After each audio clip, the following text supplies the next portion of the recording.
Hello friends and welcome to the stone painting easy flower video. I have given a white color base coat to the stone. We will learn how to paint quick and easy flowers on this round stone. For today's project, I will be using brush pens and acrylic colors. Draw some round or oval shape for the center of the flowers. Change colors. You can paint with colors of your choice. Adding some detail with orange and green brush pen. I have loaded my round brush with acrylic paint. Now let's paint some petals around the center. Simply make short brush strokes around the center. Change the color and continue to paint small brush strokes around the center.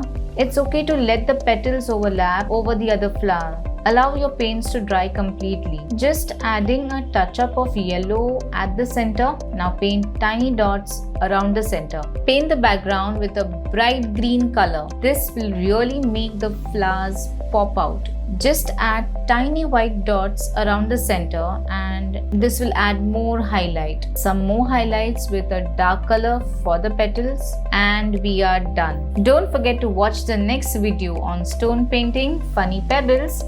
See you soon.